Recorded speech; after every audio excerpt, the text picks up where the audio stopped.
Hi friends, I've been talking to the Kirkpatricks this morning and they told me they've gone to birthday parties, they swim a lot, but they have a pool, and I just wonder what you're doing. I've heard some of you are using your sidewalk chalk and making all kind of things on your cement and on your fences, and what else is happening? What else can you do these strange days we're having?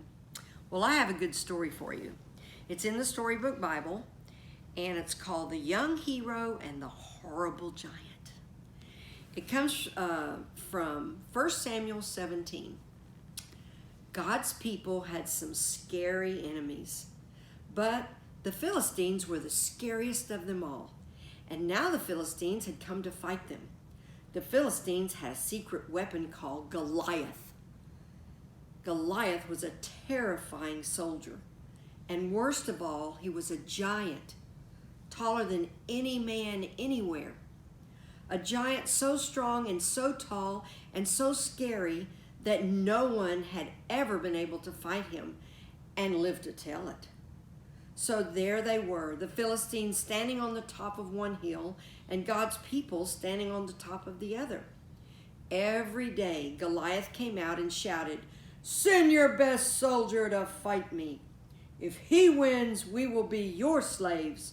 But if I win, you will be our slaves." No one spoke. No one moved. "Chickens," Goliath bellowed. "Your God can't save you. I'll rip your heads off and have you on toast."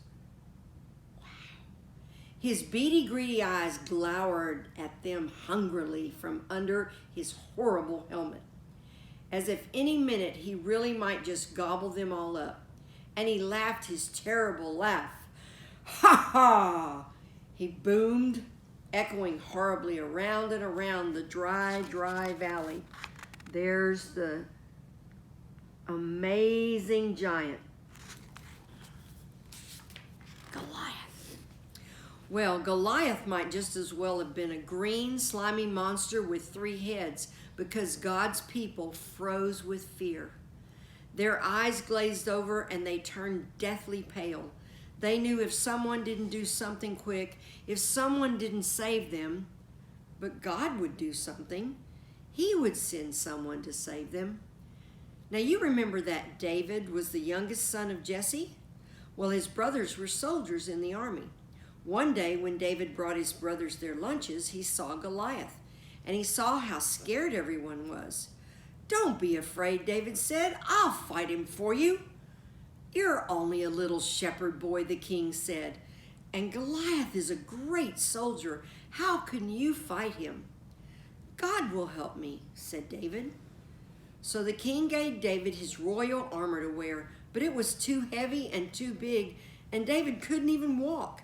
"I won't need this," David said. Instead, David picked out 5 smooth stones from the stream. 1, 2, 3, 4, 5. He took his slingshot and he walked toward Goliath. There's his armor just hanging off of him. It wouldn't work at all. So he went with no armor at all and only a slingshot. Oh my, that sounds crazy.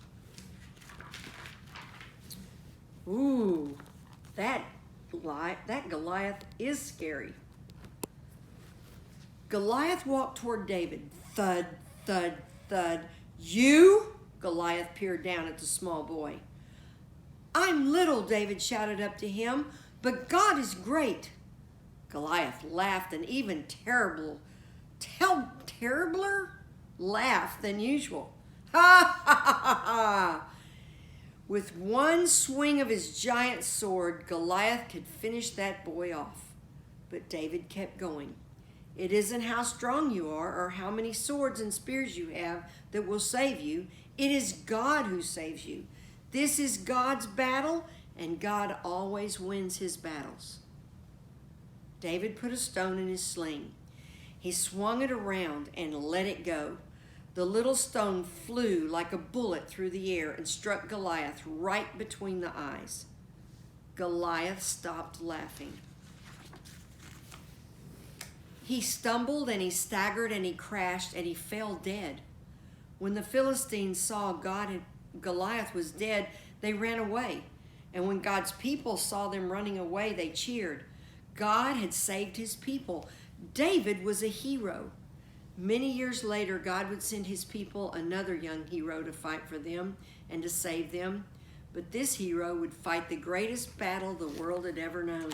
There's poor old Goliath laying dead, and David killed him with a slingshot and a stone.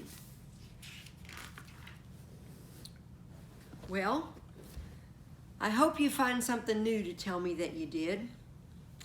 Maybe go to the beach, maybe throw some stones, maybe practice with your slingshot, but be sure you aim away from people.